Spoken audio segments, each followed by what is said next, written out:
Myself and my colleagues were not fooled. We knew exactly what they were intending to do. And so we got the band back together, as we say, and we rose up to build an army of activists and advocates to fight them over the last 7 years.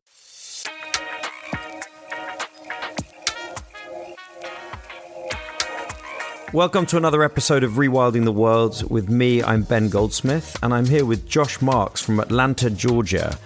Josh is the president of Georgians for the Okefenokee, and I was lucky enough to go and see the great Okefenokee wetland in Georgia roughly this time last year, and I'm almost kind of lost for words trying to describe it. I mean, just the America's largest blackwater wetland. Headwaters for 2 rivers, home to black bears and gopher tortoises and hundreds of bird species, and a place under serious threat from a bunch of different things that Josh has spent the last 20 years or so fighting against. Josh, thank you so much for joining me today. Thank you, Ben. It's a great privilege to be with you today.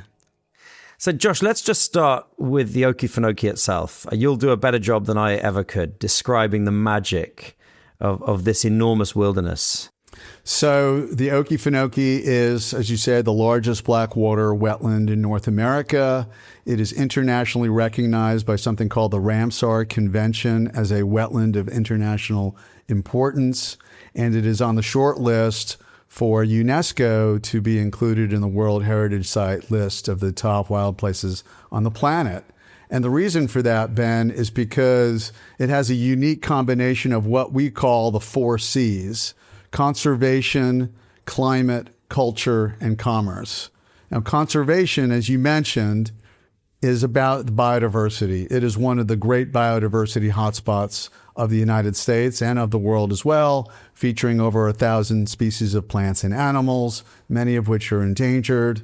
It is the headwaters of the 2 rivers, the St. Mary's River that drains to the Atlantic Ocean, and the famous Suwannee River that drains to the Gulf of Mexico. Second C, climate. It sequesters over 500 million tons of carbon dioxide equivalent in its peat beds, which are upwards of 15 feet thick. And it makes that an incredibly important hedge against climate change.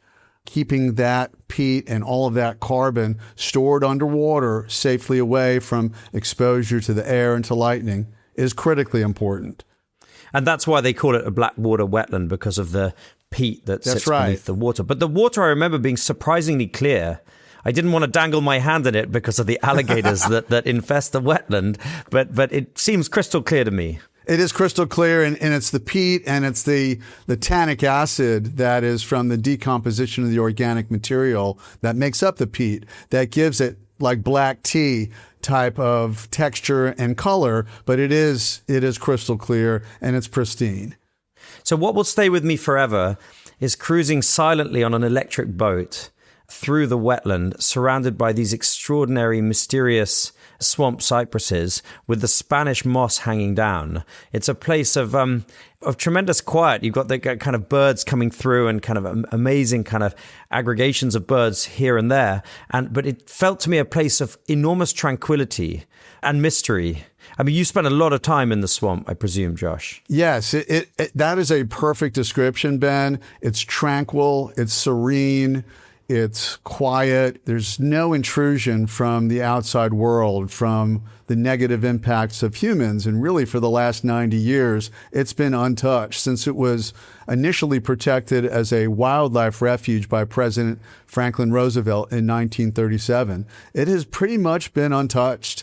And because there's little to no urban environments nearby, the nighttime skies are unbelievable. The stargazing is unparalleled, and it is known as an international dark sky park that attracts astronomers from all over the world to stargaze there. What's it like sleeping out in the wetland? It's fantastic. It's a little bit spooky. You are there on an elevated wooden platform that's only about 2 feet above the water, and you have a tent if you need it, if it's too cold. But I have always liked to sleep out under the stars. And the star show is incredible. And the most really exciting and scary element of it is you will see these two orange orbs on the surface of the water that will just be there for hours staring at you. And you're thinking to yourself, what the heck is that? And it turns out those are the alligators watching you intently, hoping that you're going to roll over in your sleep into the water so they might have a midnight snack. So if you are a sleepwalker or you roll around in your sleep, you may have to think twice about camping overnight in the Okefenokee, but for everybody else, it's a unparalleled experience. So in terms of predators that live in the wetland that could theoretically eat you while you sleep, you've got the alligators, you've got black bears. You don't have cougars or wolves in the wetland, because I know there are cougars, they call them Florida panthers, to the south in the Florida Panhandle. They haven't made it north yet. That is correct. We used to have panther. The panther was eradicated really at the beginning of the 20th century. We are hoping that we can bring them back and establish a corridor from where the remnant populations in South Florida around the Everglades are, and establish a rewilded corridor from there all the way up the Panhandle of Florida, the peninsula of Florida, up to the Okefenokee. Is that the Florida Wildlife Corridor Program? Yes, it is. That's exactly what you're referring to. And does Georgia participate in that program? Because I know the state of Florida, along with private philanthropists, are funding conservation easements and even land purchases to establish that corridor. Is that a Florida-Georgia joint initiative? Like, does the land exist on the Georgia side of the border to make a corridor all the way up into the Okefenokee a potential reality? Well, the good thing, Ben, is that the Okefenokee is on the border with Florida, and so there's no intervening private land between the Okefenokee and Florida.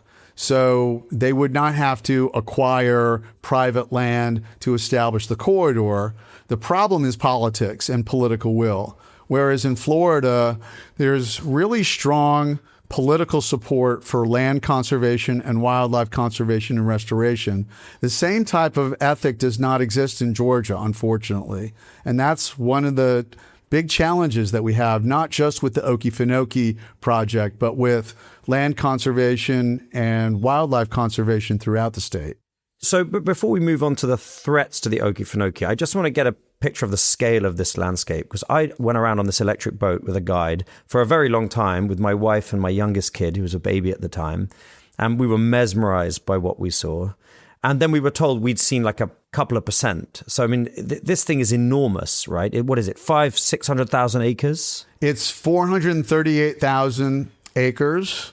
It is protected by the largest national wildlife refuge east of the Mississippi River, and it's protected by the third largest wilderness area east of the Mississippi River. And in the United States, wilderness is the highest level of protection. There's no motorized travel allowed, there's no hunting, and of course there's no oil, gas, or mineral development allowed in the wilderness. And of the 438,000 acres of the ecosystem, about 355,000 are protected in wilderness.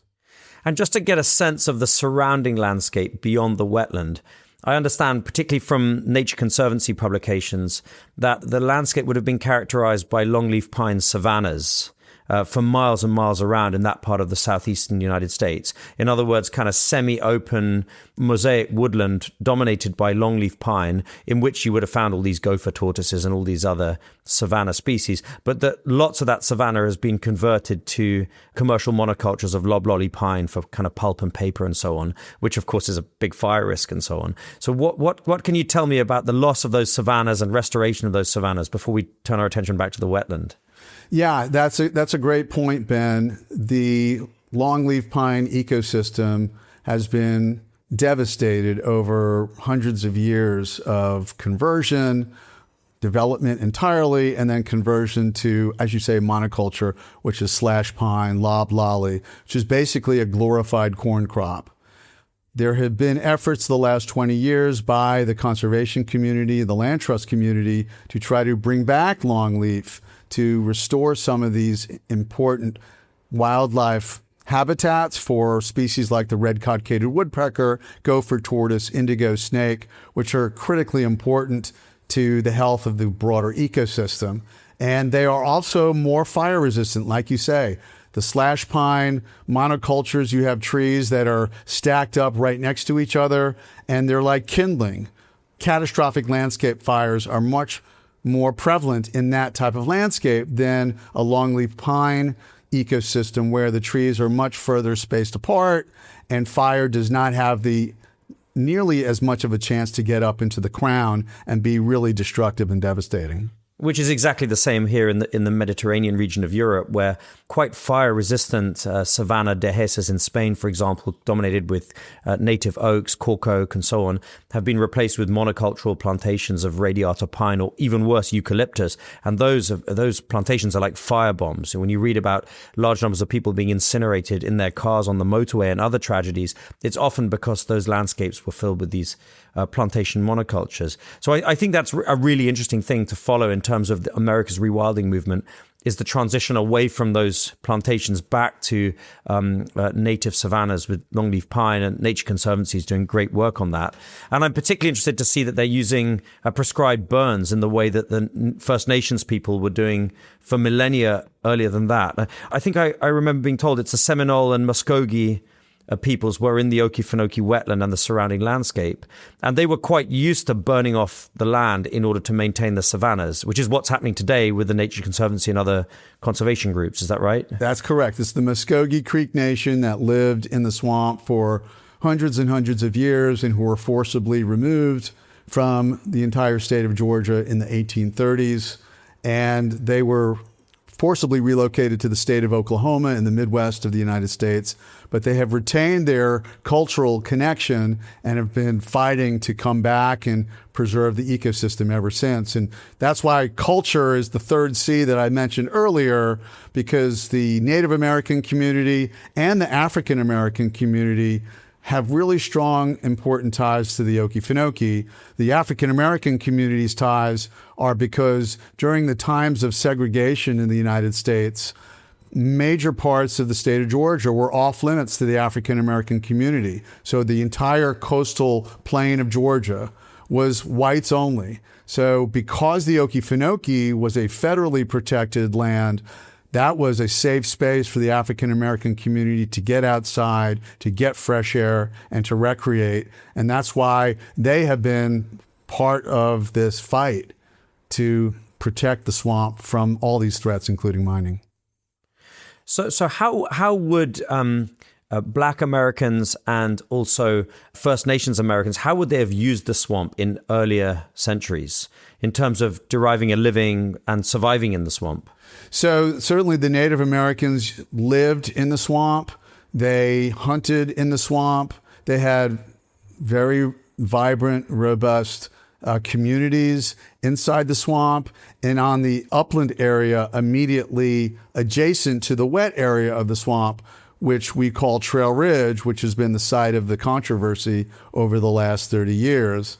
And they have some remnant burial sites there, in fact, that have been within the footprint of these proposed mining operations. So that's one of the reasons why they're so concerned. And then the African-American community, again, after they were emancipated in the 1860s after the Civil War, the Okefenokee was an important place for them. And then between the 1860s really and the 1960s, when the Civil Rights Act was passed in the United States, the Okefenokee, again, was one of the few places where they could safely get outside and get fresh air and recreate and enjoy the outdoors. So about 100 or 120 years ago was the first major attempt to make commercial use of the wetland and the first major threat of destruction that the wetland faced. Can you please tell me that story of the attempt to drain the wetland and also the ultimate almost complete logging of the wetland from which it is now recovering? How did that come about? Well, back historically in the 1800s and most of the 1900s, swamps were viewed as awful places, mosquito-infested wastelands. And there was a political drive, and it was public policy to try to drain wetlands that were, again, sources of mosquitoes. Mosquitoes caused malaria. Malaria was a significant concern in the southern United States in the 1800s and the first half of the 1900s. So there were attempts to drain the swamp. There were attempts to build a canal for transportation across the entirety of the swamp going east to west. And as you mentioned, there were vigorous attempts to log most of the old-growth cypress stands, really up into the time that the refuge was created in 1937. They clearly weren't successful in draining the swamp. Correct. But they were successful in clearing the cypress, because I was told that some of the old cypress would have been many meters around the base and would have been very big. And the ones that I saw, mysterious and magical as they weren't very big. Correct. They took out the vast majority of the really big trees, and there are remnants here and there dotted across the wilderness, but the vast majority were taken, before 1937. But, come back in 100 or 200 years, and I think we're going to have a significant old-growth forest back there. And you wouldn't know it. When you're sailing through that landscape, that wilderness, it feels as pristine as almost anything I've ever experienced. Oh, absolutely. Josh, so then Roosevelt, FDR gave the wetland protection. It became one of the largest protected areas east of the Mississippi, federally protected areas. And then came the big one, which is the threat of mining. Yes. So how did, and we'll talk about how you came to be involved in that in a moment, but so what specifically was the first emanation of that threat? Like, what did they discover and what did they plan on doing? So in the 1990s, the DuPont Chemical Corporation, which at the time was the world's biggest chemical company, had been mining for titanium in North Florida. And they had started that in the 1950s. And the titanium that they were mining was to be used for the creation of something called titanium dioxide, which is a pigment to whiten many different products. So everything from paint and paper to toothpaste, even to food products. Like in the United States, we have Oreo cookies, a famous junk food with white filling, and M&Ms. The M's on M&Ms are whitened with titanium dioxide. And it was a very valuable commodity because of all these uses. And from the 1950s to the 1990s, DuPont had mined this area of northeast Florida, about an hour south of the Okefenokee, on this geologic formation called Trail Ridge, which is a north-south running ancient sandbar that was created when the ocean was much higher and much further inland, and the wave action of the ocean created this massive sandbar and sand dune. So when the global temperatures cooled and the waters receded, and they tried to go back to the east, this sand dune acted as a natural dam that held water back on the western side to create the Okefenokee. The problem is that sand dune, that sandbar, is where the titanium was located. So after DuPont started running out of its resource in North Florida, they came up to the Okefenokee and said, we would like to open a strip mine along the entirety of Trail Ridge, along the entirety of the Okefenokee boundary. It was about 40,000 acres, 20 miles north to south. And needless to say, the entire community of Georgia rose up in arms to try to stop it. So at what point did you decide to devote your own life to this? Tell me about your story, because you're a very successful lawyer in Atlanta who has this dual life where you work as a lawyer, and just tell me your story. So starting in 1992, after I graduated from university, I started my first career of working for environmental nonprofit organizations, fighting to protect endangered species or old growth forests or clean air. And in 1997, I came down to Georgia to run a campaign to fight against DuPont's proposed strip mine along the entirety of the Okefenokee swamp's eastern edge. And so I led this campaign that educated and activated tens of thousands of people throughout the state and throughout the country to push back against DuPont and educate the public and our political officials that mining at the swamp was a terrible idea and that the swamp was too valuable and it needed to be protected instead of destroyed.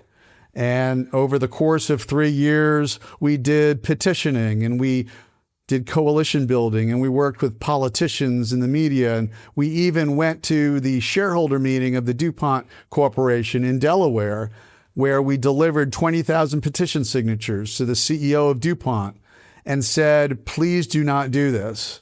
And after 3 years of fighting and scratching and clawing, DuPont said, okay, we hear you. We will abandon the project. And that was in 1999. I then go to law school thinking that my work on the swamp is done.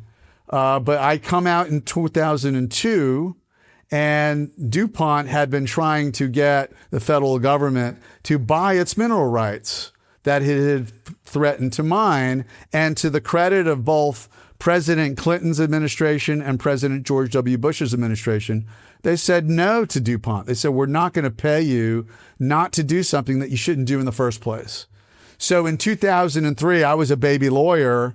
I get a call from my boss. He says, Josh, you worked on that DuPont campaign, didn't you, at the Okefenokee? I said, yes. He says, well, DuPont is donating its land to our client. They have given up the attempt to sell their minerals and they want to donate them to our land trust client, the Conservation Fund, and I want you to handle the deal. So in 2003, one of my first big projects as a baby lawyer was to handle this donation from DuPont to the Conservation Fund. We proceeded then to put something called a conservation easement on the property to contractually prohibit mining going forward. And then we donated about 7,000 of those 16,000 acres back to the federal government to add to the National Wildlife Refuge. And that was in 2005.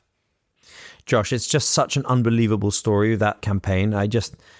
What a debt of gratitude the world owes to you and everyone involved in that campaign. But what a story on your part to have saved this wetland in the way that you did from that mining attempt by DuPont. And if I understand correctly, the real issue with the mining proposal that DuPont was fighting to do was that it would potentially open up that ridge and therefore inadvertently ruin the hydrology of the landscape and drain the wetland. That is the main issue.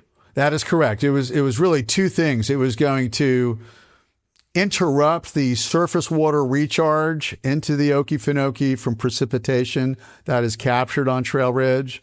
And it was going to destroy this impermeable barrier that Trail Ridge forms to hold the groundwater into the swamp. So there were going to be two ways that the swamp was going to be impacted by the mining. And myself and thousands of people rose up and said, no, this can't and should not be allowed to happen.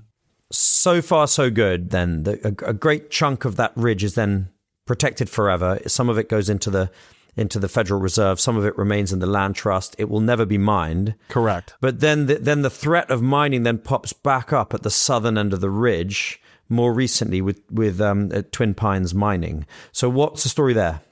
So Twin Pines Minerals was a private limited liability company from the state of Alabama, just to our west of Georgia here. And they bought about an 8,000 acre tract immediately south of where DuPont wanted to do its mining. And they did a proposal for exactly the same thing. They wanted a strip mine for titanium to create titanium dioxide. And instead of doing what DuPont did, which was buy and lease up the entirety of the acreage that they wanted to mine over time, they learned from the DuPont experience and they said, we're going to try to do it in bite-sized chunks, 1,000 acres or 2,000 acres at a time, and hope that the public and the regulators won't think that it's as big a threat. But in reality, the plan was DuPont 2.0. The plan was a 35,000 acre project along the entirety of the southeastern boundary. And myself and my colleagues were not fooled. We knew exactly what they were intending to do. And so we got the band back together, as we say, and we rose up to build an army of activists and advocates to fight them over the last 7 years. And that's what we did.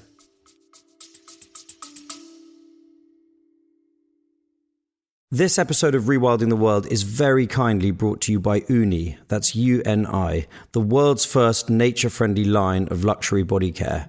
We've all heard about the harm that sun cream does to coral reefs, but it's not just sun cream and it's not just coral reefs. Well, Uni makes plastic-free, nature-friendly essentials like shampoo, conditioner, hand wash, and even natural deodorant, all full of nourishing ingredients such as seaweed kelp, aloe vera, and olive oil. We've been loving our Uni products, but don't take it from me. Here's my wife, Jemima. Yes, I really love them. They're such clean and nourishing products. The microalgae body oil is so good and really smells amazing. You can find Uni products at Space NK or at weareuni.com. And then the triumphant news about 6 months after my visit to the Okefenokee that Twin Peaks had agreed, in advance of securing or not permission to mine the ridge, had agreed to sell their land to the Conservation Land Trust. So how did that deal come about? Who funded it? How did you make that happen? So over the course of 7 years, we educated and activated hundreds of thousands of people who sent in comments to the federal and state governments. We had hundreds of people testify at public hearings. We had an amazingly diverse and robust coalition involving clergy. We had over 120 priests and pastors and rabbis and imams sign a letter to the governor of the state of Georgia urging him to deny the permit. We had shareholders of the successor mining company to DuPont, a company called the Chemours Company, file shareholder resolutions against Chemours, urging it not to buy any minerals from Twin Pines Minerals or to itself do any mining. We worked with the legislature of Georgia for 4 years in a row to introduce legislation to prohibit mining along the swamp's edge. We worked with President Biden's administration and got his Secretary of the Interior to visit the swamp and write a letter to the governor urging him to deny the permit. Senator John Ossoff, who's a personal friend of mine, won office in 2021 and immediately became a champion for the swamp. Another critical contribution that we made was the forensic investigation into the company's horrendous track record of environmental violations and financial defaults. We had never seen a company like this with no prior experience in doing this type of mining, but with a terrible track record of violations and everything else that they had done, trying to attempt something like that. We also took that forensic tool and did a deep investigation into the political campaign contributions that the mining company made at the federal and state levels to the tune of hundreds of thousands of dollars of direct contributions that they made to legislators and hiring dozens of lobbyists that lobbied at the federal and state levels. And that's how the project survived 7 years of overwhelming public opposition. And then the third thing that we did that nobody else did was we partnered up with leading national and international media outlets like the Wall Street Journal, the New York Times, CBS News, the Associated Press. And we prepared these dossiers of this forensic investigative material to allow them to report on all of this deep background information that otherwise they would never have been able to report on. And we developed a coalition of university and high school students called the Georgia Student Swamp Coalition that has been writing letters and tabling at events all across their campuses across the state, all with the same message to say to the policymakers and the decision makers, this is an absolutely terrible idea whose time should never come. The Okefenokee transcends politics. It transcends race and class, transcends geography. It's one of the great wetlands of the world. We have to save it. And so after 7 years of fighting and educating and activating and putting pressure on everybody, the mining company said, okay, we hear you. We're done. We've lost too much money fighting you. And so in June of this year, they sold their land for $60 million to the Conservation Fund. And the deja vu moment, Ben, is that it's the same entity that I represented back in 2003, that when they received the donation from DuPont. Except this time it wasn't a donation of land. They had to raise money from philanthropy in order to buy the land. Correct. So, and to your question about who contributed the money came from the Conservation Fund, from a foundation called the Kennedy Foundation. James Kennedy is the wealthiest individual in Georgia who founded our largest television station network and our largest newspaper chain. And then the clothing company Patagonia, which has created a nonprofit conservation organization that takes all the after-tax profits from Patagonia and invests it in conservation. Those were the three contributors to the purchase. Josh, you are just such a marvel, really. This campaign that you've fought twice now is just mind-blowing. Thank you. And we need many more Josh Markses fighting to save precious landscapes around the world. So that land is now secure inside the Conservation Fund. But the threat has not gone away, right? Because That's some correct. of the ridge is still out there. And there are mining companies still circling. So how are you going to close off the whole boundary to the Okefenokee? How do you finish the job? That's a great question. There is about 35,000 acres immediately north of the Twin Pines Minerals site and west of the Twin Pines Minerals site that are currently owned by two landowners, two timber companies, that one leased its land to DuPont for the mining project in the 90s, and the other one has leased land elsewhere in Georgia to the Chemours Corporation for mining. Are these individual or family owners, or are they corporate owners? So the large one that leased its land to DuPont in the 1990s, that is a family-owned private company. And it's got a patriarch, a CEO, who has run the company and run the county as his own personal fiefdom for about 30 years. His name is Joe Hopkins, and the company is called Toledo Manufacturing. And he rules the county by intimidation. He put his nephew on the county commission so as to have somebody directly in the chain of power. And that county commission, with him voting, voted to support the Twin Pines Minerals mining project, which was a complete conflict of interest. The other company, Ben, is called Rainier Incorporated. Rainier is a publicly traded forestry company in the United States that has hundreds of thousands of acres across the southeastern United States and the northwestern United States as well. And they have yet to publicly commit to protect their land. We want and we need Toledo and Rainier to say these areas are too precious. They would put the Okefenokee into too much jeopardy if mining were to be allowed on them. So we are directing so much of our new energy after the Twin Pines victory to exposing Toledo and Rainier for the threat that they pose and trying to get them to respond to the public like Twin Pines Minerals eventually did. Josh, can you tell me a little about the economic value of the swamp to the state of Georgia and to the United States itself? Yes. So the fourth C, I told you at the beginning there were four C's: conservation, climate, culture. The fourth C is commerce. The Okefenokee attracts over 800,000 visitors per year from around the world, generates over $90 million in economic impact to the local community every year. So it's really the lifeblood of South Georgia's economy. And the hope is that by investing in sustainable ecotourism and research and maybe some light, sustainably developed renewable energy, that the economy of that county could be lifted up for decades and hundreds of years instead of sacrificed at the altar of a mining project, which would at its best generate profits for 5 to 10 years that would go into one already wealthy landowner's pocket. So that's one reason, Ben, why the Okefenokee has gained so much Republican support. You know, in the United States, traditionally, the Republican Party in the last 40 years has been hostile to land conservation. But one of the many reasons why the Republican Party strongly supports conservation of the swamp is because of how important it is economically to an area of the state that is very conservative politically and also very impoverished.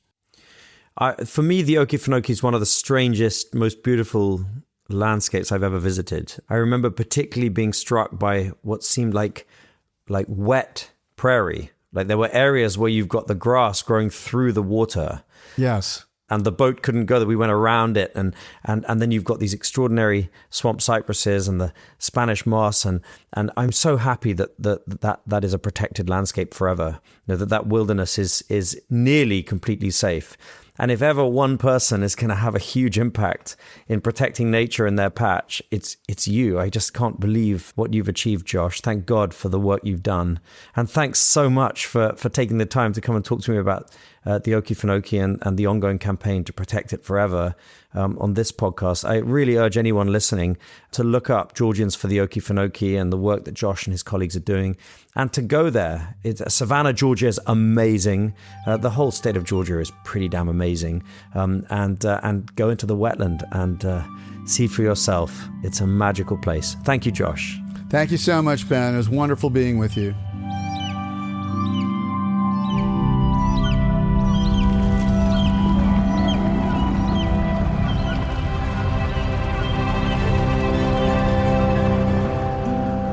The Okefenokee Swamp is one of the most extraordinary, mysterious landscapes I've ever been lucky enough to visit. And so I wish Josh and the Georgians for the Okefenokee campaign group every strength and every bit of luck in continuing to defend this remarkable place. Do look us up on YouTube, search for Rewilding the World, where we post snippets and some of the best bits from these podcast recordings. Next time, I've got my friend Deli Saavedra back on the podcast. He's the first guest to come on twice. Previously, Deli was responsible for building Rewilding Spain, some of the largest rewilding projects in Europe happening there.